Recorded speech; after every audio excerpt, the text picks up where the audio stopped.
Welcome to the Tech Savvy Professor podcast. Two faculty who love tech and love making it part of their work. I'm Marty Gensius from Kent State University. And I'm Eric Perry from Kaiser University. New place, new location. Yeah, right. Well, same location. Oh, yeah, still virtual.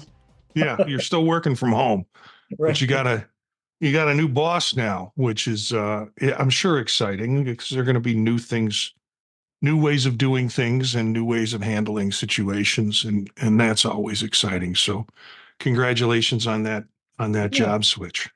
Thank you. Yeah, I'm excited. I'm excited to get started, and classes start tomorrow. So, doing a lot more synchronous instruction, which is fun. Teaching assessment and crisis counseling is going to be a good term. Yeah, well, we're ending up our semester at Kent State and dealing with finals week, dealing with my son's graduation, dealing with relatives coming in, dealing with dog surgery yesterday on a hind leg, and dealing with the recovery from that. So it's a lot of fun in the Gensius household. Plus, I'm taking on some retiring faculty members' duties in terms of coordinating. So I'm finding out all about the stuff that needs to be done that's in the works, and it's not my favorite task to do, but I'm biting the bullet for the program and taking this role on. So today we looked around and thought, well, what can we chat about? And I realized you can't see it through the podcast, but my desk is a mess and there's stuff all over my desk. But this is sort of the little cove. This is the place where I do my work, at least at home. So we battered around the idea of just talking about what's our setups at home and at work, and those might be the same. They might change. Eric, as you said, you're working from home full constantly, and I have an office to go to where I can do some work besides home. So we're going to just talk about setups and what we have. So why don't I say this? I'm calling it an office setup. What is your office setup? So I actually decided I would take this on. So I'm seeing clients part-time. I work for a local community mental health agency, and I have a setup there. The difference is they don't like outside tech coming in, and they supply you with what they have. So I thought I would talk just a little bit about that office setup, Sure. and then I could share about what I have at home. When they have a Dell tower, it's a Franken tower, so it's kind of been reconstructed several times, just to give you an idea what clinical mental health looks like. So they were more secure with a Franken tower, a Dell Franken tower. Yeah. It's like, we just want to make sure it's running on this equipment that's piecemealed together. Okay. Right. Yeah. And it makes some interesting noises. So no solid state drive, nothing like that. Right. It's been around for some time. I have two 17-inch monitors, an HP printer that you can hear from the lobby, and it probably weighs a solid 50 pounds. Couldn't find a model number on it. Not sure why. I do have a Logitech HD 720p camera and mic combo, and some Dell plug-in speakers, circa 2010-ish or so, that kind of round out the whole thing. I was actually pretty impressed that it could run the two monitors. One is a Dell monitor, and one is an off-brand sort of that I didn't recognize and I forgot to write down. It does the job well enough to take notes, and I've tried to do a little bit of grading on it here and there, and it will protest. So I generally bring my travel setup with me and use that when I need to do other work aside from, what's required for notes and assessments and clinical documentation. We'll talk about so that is pretty much set up by the company that you're the practice that you're working with. That's what they've supplied you. Well, it's kind of a nice setup. I would say, do you have different kinds of virus protection on it? I've seen they have some version, I think, that's provided. I want to say it's provided by ADP, Uh-huh. which I thought was really weird because ADP is generally a payroll provider, but they have some kind of antivirus software on there. Yeah. Oh, that's interesting. Well, I'm talking about my office at Kent State and what's in my office at Kent State. We had COVID, of course, and COVID disrupted the usual cycle of replacement of computers. So my computer which was up until about a month ago sitting underneath my desk. My computer at the office was a 21-inch iMac with maybe 8 GB of RAM in it and probably 256 GB of storage. I think no, not solid state. It was a little bit. It was before solid state, but I found it unuseful. And what I mean by that is you'd turn it on and you'd have to wait for everything to pass through and download. They had put some bottlenecks in the system that just made this Mac run terrible. Plus, I wanted to put all kind of high-end stuff on it, and that didn't help either. So for a good period of time there, I would just bring my laptop to the office and thought, and I still do, but I thought, this is ridiculous. This is crazy. So I went out and bought an M2 Mac Mini, which is breezing. I mean, it's very fast. I had two 27-inch monitors that had acquired over a period of time. So I had two monitors. Now, the thing was, my goal was to keep it out of the university system, which meant I didn't want to have to use the university printers because I could run the computer on the Wi-Fi and that would work fine.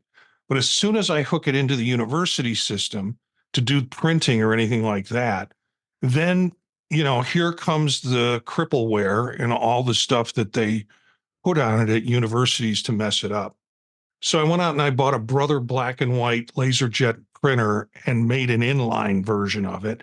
Actually, I first bought an HP, and HP said, "Oh, we need to connect to the internet so we can watch everything you print and tell you when you're out of ink and all this sort of stuff."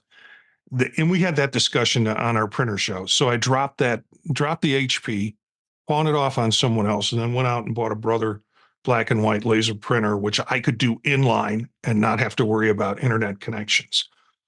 You and I are both wearing Shocks headsets, which are great for audio because you can hear what's going on in the world around you, but it's bone conduction. So whatever you want to listen to, or in my case, if I'm in the office and I'm doing Zoom meetings, I need to do Zoom and I need to have the earbuds in. But I've switched everything over to Shock. So that has a low end headset that I have there, an open move headset, which if people are interested in looking at them, Shocks, SHOKZ.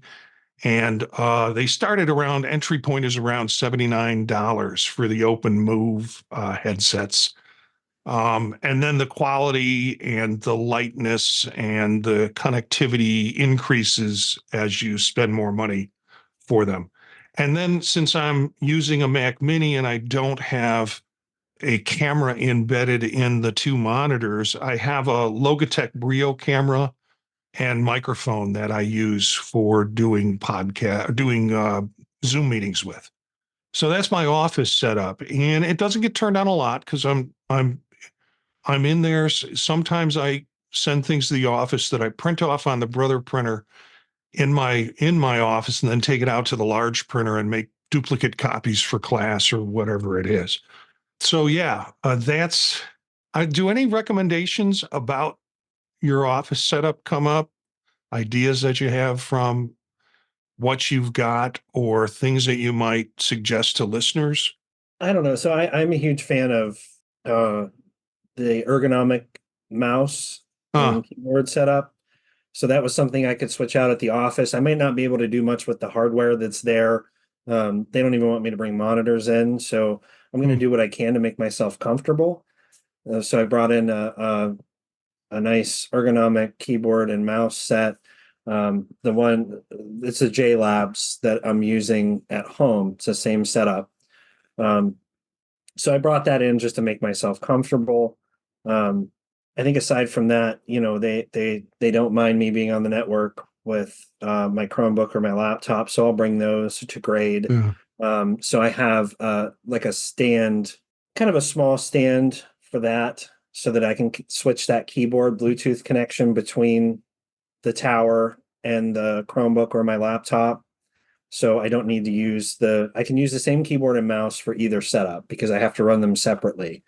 Yeah. So that's really nice to have that connectivity between the two, um, to be able to do that. And the other thing I needed was a KVM switch, just to be able to switch back and forth. So I can plug that right in and use the two monitor setup that's there if I want to. Uh, Explain what a KDM switch is. so it allows you to connect multiple devices to the same kind of accessories. So if I want to run the monitors from the desktop tower, and from my Chromebook or my laptop, I can switch between them and it'll switch all those devices at the same time.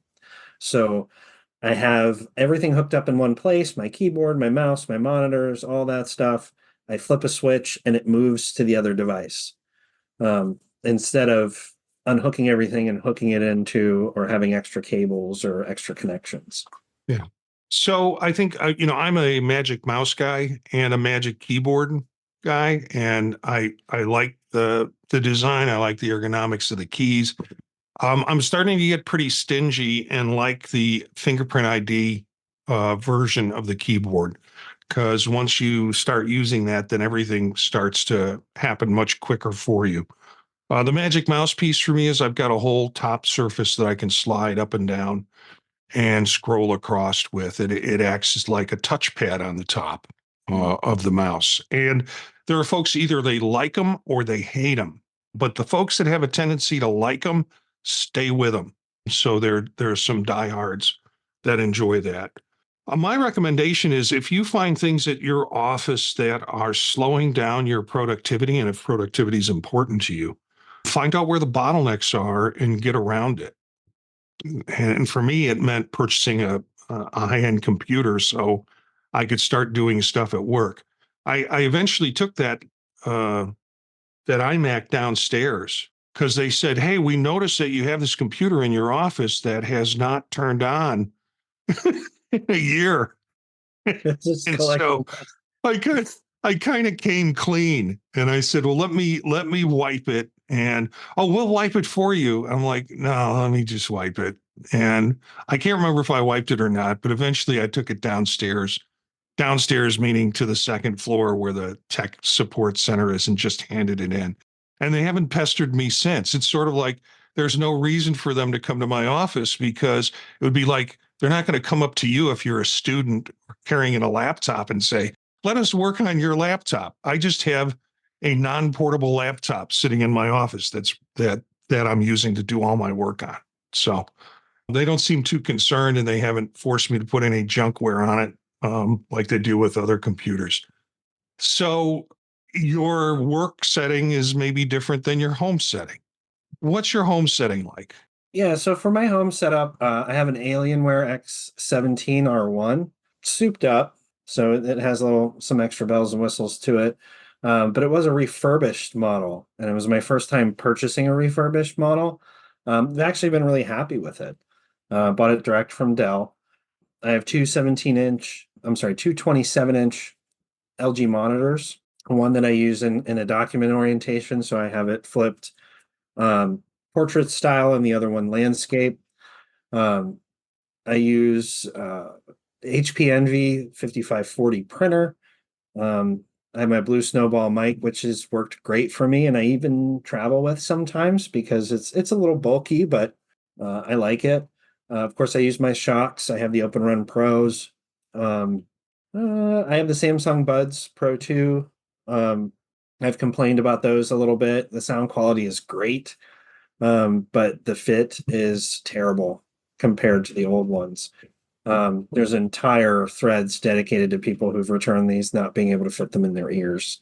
But they are really nice and light, great sound quality. So that I have then a 1080 version of the Logitech, um, camera. It's a C920S Pro, and then the JLab ergonomic mouse and keyboard setup that I use here. I do have two arms for my monitors that are adjustable, um, which is great. But I have it set in the same position. But there's times where if I am working on something on my desk, it's nice to push them back against the wall and have them out of the way and have like my full desktop space. Um, so those are really nice. I'm trying to think of what else I had here listed to tell you about. Oh, I do have a surround sound system, and that is the off-brand is Blaster X, and that sits behind here. I use that for gaming, and then I'll use it for videos and listening to sound, that kind of thing. My office has pretty good acoustics, Hmm. believe it or not. So it's better to listen to things down here in surround than it is upstairs or other rooms in the house.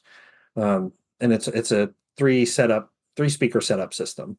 Sounds impressive. Really impressive. It was probably something you didn't go all in at once and do. It was probably an additive growing project for you, um, Many boosting certain birthdays, components. What? yeah, many birthdays and holiday gifts, and you know, it's taken a lot of time. And I think I've returned as much stuff as I've bought and kept. Really? Um, yeah, because I think I have a tendency to try things out and then figure out whether or not I like it or whether or not it fits. I went through two different setups with the monitors. I did have HP monitors prior to this. I had them for about a month and a half and took those back. I just wasn't getting the connectivity I wanted, and I game too, so I needed to function for that.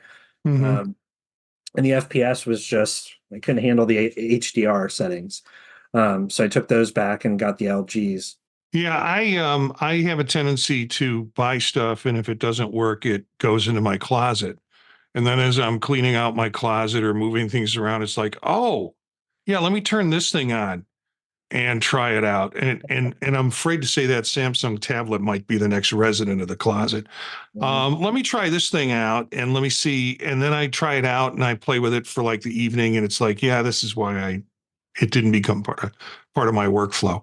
My home, I have a L-shaped desk that came from IKEA. IKEA, yep. Yeah. So I got this L-shaped computer desk that kind of fits in a corner. So my computer monitors kind of sweep across in the corner. So when I'm straight on, I got the long end of the table and I've got three monitors. I have a Very desk, which is a standing desk that I was inspired to get and then never really use. My back told me you need one of these things. And then my workflow said, nah. Meh. So it acts as its own little platform for my monitor, my main monitor, which is a Mac Studio monitor, a really nice 4K, maybe 5K monitor that is the Mac Studio monitor. That has it has a really good resolution, so I can put things on there in a smaller version. And then to my left, I have a Dell that is a 32-inch low res monitor. And so if I'm working on a document and I really need something blown up, I just drag it over to the left and then it's nice and big. And or if I need something more critical, my show notes for the show are to the left. So you can see it, Eric. Occasionally I turn to the left to see what I'm doing. And that's where the show notes are on the big Dell monitor. And to my right, I have on an armature that hangs off the desk. I have a Samsung, another 27-inch monitor. So I've got three monitors. I can do that because I'm running an Apple M1 Ultra Max Studio with 64 gigabyte in it. So it pretty much screams. And they've since come out with other versions of. When the Ultra came out, there were like low level, mid level, or high level, and then ultra, really high level. And I got the high level. I didn't go to the ultra, but they've come out with ones with M2 chips and other reasons for me to upgrade. But this thing I've had for a couple of years and it just screams. So I'm enjoying. I don't see myself purchasing up for that reason. I'm going to just stay with this and probably until it dies, and then look and making another large purchase for a new one. Well, and Um, what? that's a great tip though for listeners, that your RAM speed, and the amount of RAM that you have plus your processor is the best way to future proof your Right. device. The better you can get in those categories, the longer it's going to last. I mean, your hard drives tend to be big anymore anyway. Um, what you want to look for is that the amount of RAM that you can get in that machine and the processing speed that you can get. The better that is at the time you buy it, the longer you're going to be able to keep it. Yeah, and I have 6 times the amount of RAM in this machine than I had in the one they gave me at the university. So Bad. And I did I have do that 30. math right? No, 6 times 48. No, it's 8. I've got 8 times the amount of RAM in this than the one they gave me at the university. So no reason to go to the work site. Well, now it is, because I've got a nice M2 Mac Mini running. But yeah, this is where I do audio editing. This is where I do video editing. This is the machine I do it on. Mhm. I've got laptops that are high end that I can do it on too. We'll talk about that in a bit. But I've got an Instacam 360 4K webcam, which seems like a little bit of overkill, because if you're doing Zoom or you're doing Teams, you're not doing 4K projection. It's not this, but people say, God, your picture looks so clear.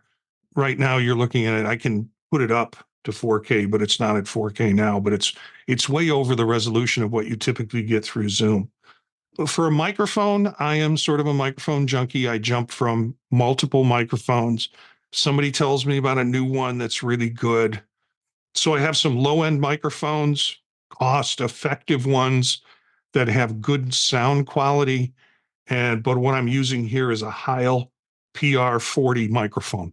And that's sort of become my standard. I do have a Shure, but I forget the number on the Shure. I've switched out with that. It's a much heavier microphone. I traveled with it to New Orleans with me because I was doing a podcast down there. And we'll try and find a lighter microphone to travel with than that. But Shure is also a very good model. I'm using an Elgato Stream Deck that I occasionally use, and it's got the dials on it, so I'm not sure what the version it is. It's 8 buttons, and I can use that for mixing, and they have templates to run certain types of editing programs with it. The Shocks Open Run Pro, I'm using a higher end set of shocks here. In my office, I've got a lot of stuff. I've got an Alexa Show in the background on the table over there. I've got a Google Home over there. I've got a bunch of Apple iPod or HomePods, the minis and the full size ones. Up in the corner, I've got a 43-inch LG Smart TV with Apple TV connected to it. That's for watching ball games. Sometimes, most often now, I'm doing it on the Vision Pro headset or just doing it on my large Dell monitor. Because I got a Switch, a Nintendo Switch, I decided to get another monitor. Actually, my son gave it to me, and it's over on the left here. And it's just a cheap Acer monitor for the Nintendo Switch. But I was having to do some work on a PC, so I got an Ace Magician mini PC. It's about the size of, I don't know, 4 inch by 4 inch by an inch and a half. And it's I guess a PC mini, like a Mac mini, but just for Windows stuff. It runs Windows 11, and I've got that hooked into the monitor and to some Bluetooth keyboards when I have to do some Windows-based stuff. So that's my home. And again, it's years. It started with COVID, and it was like build your home office, and I've added to it over the years since COVID, and it's important for me. It just works for me. I had one monitor for a long time, then I had 2 monitors. I'm like, oh, this is great, 2 monitors, and then the Ultra lets me do 3, and I was like, do I need 3? Once you have a third monitor, you find a use for it. So yeah, I could put a fourth monitor on this thing, and sometimes I'm tempted, but 3 is working for me. and it's about a 120-degree arc in front of me of one 31 and two 27-inch monitors. So, I mean, I assume for you too, it's a lot of shopping and piecemealing things here and there. and it's hotter than hell in this room because I'm on the second floor and the sun side, and the air conditioning makes it fine to the ground floor, but we really have to pump it up to get it up here. And then I've got all this equipment in here. I've got a printer behind me. I've got, our router and our Wi-Fi connection behind me. So there's a lot of things in here generating heat. And I've got a fan that I can't turn on when I'm recording because I don't want any extra fan noise. So it'll turn on. I'll go and turn it on after we finish. Right. No, that's important. I'm in the basement, so I stay cooler um, Yeah. pretty much all year round. We're going to talk travel setups now, aren't we? Yeah. That's the next item here. I'm excited about this one. We haven't talked about this much, but I got the Samsung Galaxy Chromebook 2. Mm-hmm. Um, and it's taken me a little while to get it set up the way I want it to so that I can do the things I need to do on it because I'm a PC user, Windows user primarily. So just getting into the whole Chromebook thing and knowing where to find things and how it tends to function and operate took a little bit. But I enjoy it. The battery life is not as great as I'd hoped for. And I'm talking about watching some videos and grading and doing some recordings and responses, primarily what I do with it when I travel, and then handling email and communication and those types of things. I love the portability of it. I love the look, the feel. It's comfortable. I have kind of bigger paws to type with, and the buttons and keyboard is large enough for me to not feel like it's those tiny little Chromebooks that you tend to find out there. I take with me an M&M 15.6-inch portable monitor. It's a cheapie. I think I got it for like $50 on sale.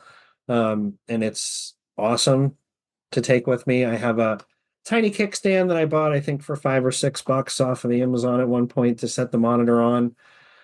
Take the same JLab combo with me traveling.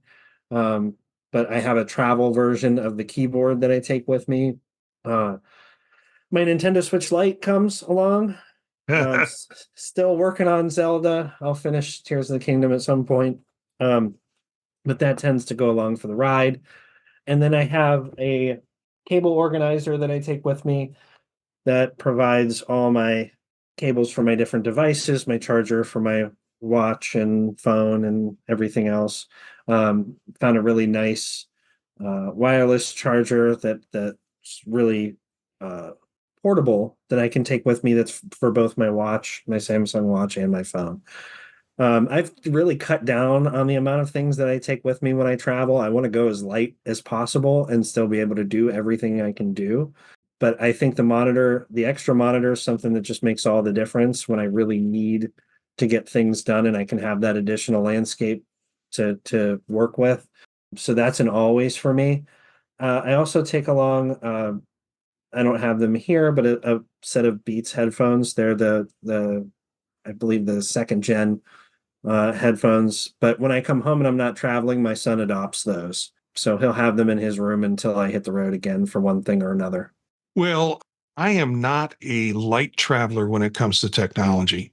Even Aileen will pick up my bag and go, "Whoa!" Um, Part of it is the fear of not having enough juice um, when I'm traveling. And by juice, I mean working on a computer. You and I both did conferences for a while, and often conferences involved websites, and websites sometimes had to be fixed on the fly.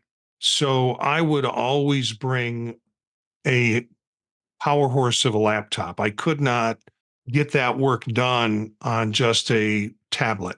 So I've always carried a heavier laptop with me than I probably need, or in most cases need. I'm not being called on to do that stuff at conferences. So there's less need for me to figure out I need to bring a power horse with me. What's happening now is I'm involved in so many podcasts that the podcast recording occurs in the evening. And if I'm on the road, often I have to bring not only the laptop, but I have to bring a microphone with me. And so hardware becomes a little bit more heavier. So typically what I carry with me is a KYY 4K monitor. It's a portable monitor about the size of a 16 by 9, about the size of your laptop. So it just is an extra thing to slide into your laptop case next to your laptop. You're right, the second monitor makes a whole bit of difference. I think they're down to 199 now. And it's a 4K monitor. I think I paid 2.5 for it. I carry one of my two M3s. I have a 14-inch MacBook Pro M3, and I've also got a 13-inch MacBook Air M3. And again, depending on what I think the how much power I'm going to need, there's some weight difference between those two. I will take a keyboard and a mouse because if I have some work to do, I just work better with a keyboard and a mouse. So I have a short, again, Apple Magic keyboard that travels with me and a Magic mouse that travels with me. It just makes writing so much easier than having to lean over a trackpad and do that on a laptop. That's great if you're in an airport, but if I'm sitting in a hotel room early in the morning or late at night and doing work, I prefer to have a keyboard and a mouse. Now, with optical mouses, of course, I always get the rooms that have the glass tabletops, and then I have to put a piece of paper on it so the optical mouse will read when I move it. When I fly Apple Vision Pro, I've been taking with that. I'm going to DC tomorrow. Probably won't take it. It's a less than a 90-minute flight. It's just a lot of hardware to carry. I'm going to be there for a day and a half, and then I'm turning around. But typically now I'm packing that with my longer trips and longer stays. AirPod Pros 2, and then I also take with me the Shocks Open Run Pros when I travel. Next week, that might change because the new iPads are coming out. And I have saved up some money and sold some old iPads and am invested in getting a new iPad coming with this current release. So you'll hear about that in the next show. At least I don't know if I'll have it, but you'll hear about what decision I made around it. Any other recommendations for travel? No, I think we've talked a lot about them. I'd say visit our previous shows, check out the power banks, Yeah. our different travel suggestions. I got found an old one that I took with me just to have a spare, and I didn't talk about it on our other show. It's Pocket Juice is the brand, and it's 20,000. Um, Works really well. Has USB-C connections, which is really nice. So check that one out if you're looking for a larger one. I ran the Chromebook on that one for a couple hours without a problem. Yeah, I look at my colleagues who are running computers and they go to the office and they bring their laptop and whatever meeting they're in, the first thing they do is plug in their laptop. And I'm like, it's not a portable computer if you're always plugging it in because of the battery issues. I got this Basis, Base BASE US 100-watt power deck. The thing I like about it is that it's got a nice little digital, so it tells me how much is left in that. I've been hooking this up to my Vision Pro. When I'm down on the couch and the battery's running low, I'll just stick this in and give it some extra juice. But it's got a little weight to it, but it has a lot of storage in it in terms of being able to use if you're on a long plane ride. So that would be another, since you brought that up, that one that you found, I found this too. And I, the intent was when I went to New Orleans, I would use this on the plane if I needed it and wound up not needing it. So I'm using it here at home. So I think that wraps it up. You know what our setups are like. Maybe you have some ideas. You can go through and take a look at some of the items that we spoke about. If you're interested more in being part of the show, suggesting some ideas, you can email us at thepodtalknetwork@gmail.com or call and leave a message at 330-333-1240. And we'll play your question in the podcast and try and give you an answer on the air. Our bumper music is from Philip Gross, Rast, from the Free Music Archive. Everything you need to know about this podcast is at techsavvyprofessor.net. You can find us by searching Apple Podcasts for the Tech Savvy Professor. Look for us on Spotify, TuneIn, and Google Play Music. Look for our other shows like Circular Firing Squad on the podtalk.net. And I'll make a little plug for the new show that I'm doing on Apple Vision Pro. Even if you don't own one, nice short shows, 30-minute or less shows, talking about Apple Vision Pro, talking with people who are in that environment. We've got developers coming in who are going to talk about their apps and talk about that. There's another Eric involved in that, Eric Bolden, and Eric and I talk about news of the week and what's new, what are apps that we like, and then we try to get a guest in to be able to talk about their app and what it does. It's called Vision Profiles, and you can find the website visionprofiles.info, and that will give you information about the site. It's on all the app stores too. That's it for today's show. Thanks for subscribing to the Tech Savvy Professor podcast.